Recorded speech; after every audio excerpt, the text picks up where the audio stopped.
as I'm sure that you all expected. And have heard for years upon years. I'm going to be honest, and I think a lot of people weren't expecting a number one Arenado. A lot of people are underrating him this year. I'm not sure why. I don't know why. I know why, and we both know why, because it's the Coors Field. That's all it is. Doesn't matter though. It doesn't matter. Does he still play on Colorado? Yes, he does. And so Coors Field is not going anywhere. Yes. Coors Field is not going anywhere, and that is part of it. And then let's read out his numbers. Let's read out his numbers just to see, like guys, don't get us wrong. Like, I know people are gonna go Arenado, like Coors Field, but the fact is, did he do it? Yes, he did. All right, and I even got numbers to show how crazy his expected batting average compared to his actual average is. His actual average is way higher than his expected batting average.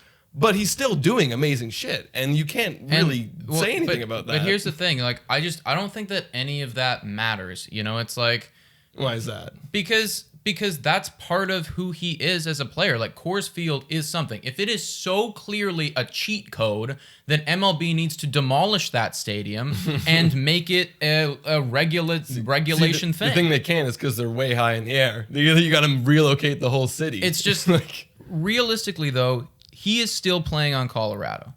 So even if Coors Field is buffing him, which, you know, based on the expected batting average, potentially it is, he's still there. 50% of the games will be played there, which means that nothing is going to change, at least this year. If he had been traded, if we had moved to another place, someone else signed him, whatever, okay, now we can talk. Yeah. But Coors Field is still a factor.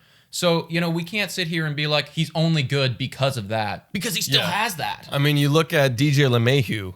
People are saying, oh, now he's hitting for power. Well, he also is playing in New York Stadium, and he just pulls the ball or puts the ball over the right field fence. Like, you could do a pop-up over there and you hit a home run. That's why he's hitting more home runs. And we saw it against the Toronto, I almost said Maple Leafs, Toronto Blue Jays, that he just would pop it over, no problem, and that's what he does because he's also a smart hitter. But and that is the thing, you know, is like if Arenado left Colorado, would he still be good? Yeah, of course he'd still be good. You know, it's like, and DJ LeMahieu is a great but DJ LeMahieu is a great example though. He is a great example. In fact, he's better. He's better than what he was in Colorado. He just won a batting title. That's true. You know, that's true. And it's like, maybe he goes to New York and Arenado gets crazy good too. But here's the thing, Arenado is a home run hitter. He's always been. I mean, you look at like from 2015 to 2019 when he was All-Star all throughout those years, 5-time All-Star. He averaged 40 home runs a season. So he's always been a home run hitter, whereas DJ has not been. He's been just a great contact hitter. But his home runs increased because of that right field porch. And you know, Arenado, like, he's amazing. Like, I want to break it down. Let's put the Coors Field aside and just talk about how great his numbers are, because he has won a Gold Glove in every single year that he's played. Messed up. 4-time Silver Slugger, 3rd in MVP votes 3 times, and his career numbers is .293 average. And you're labeling him a power hitter, and he's hitting .293 career. And here's the thing: even if you do move him over to, I was gonna say Rogers Center, but Rogers Center is a great home like average park too. If you move him over to like Boston, let's say, he might hit .265, maybe, but he'll still hit 35 to 40 home runs a year. Like, it's gonna happen. I would put money on it.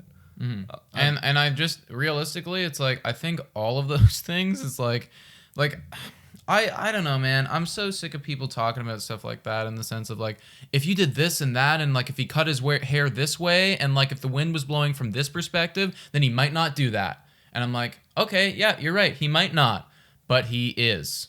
Man, he's doing it. But he is. He's doing it yeah, I know. I get you. I see what you're saying, but he's doing it under these factors. And, like, we can't ignore the factors because they're so ridiculous. Like, I was looking up, I wish I would have wrote them down, but Coors Field, like, last year led the league in, like, all the averages for home runs, average home runs per game, average runs scored per game, like, they dominated. They absolutely dominated. And what was the Colorado Rockies record? They were bad because, like, the other teams came in and did the same shit. You know what I mean? So I can't ignore that. However, what I also can't ignore is the fact that he's put up unreal numbers consistently his entire career. And that I just simply can't. Yeah, and that's the thing, right? It's like there are other hitters on Colorado who are bad. You know, like if it truly was only the field, then everyone on that team should be hitting 300 with 30 home runs. Mm-hmm. They are not. And Arenado has been the most consistent, has been, you know, in the field, doesn't do anything defensively. He is still fucking elite defensively. You know, it's like that doesn't change anything. That doesn't change anything. It's like, yeah, he's just crazy, and he's been crazy, and he's coming off of a down year, and I wouldn't worry about it at all. I think that he is very clearly going to bounce back. Whenever you do something for literally 8 years straight, and literally from 2015 to 2019, you have at least 110 RBIs every single year.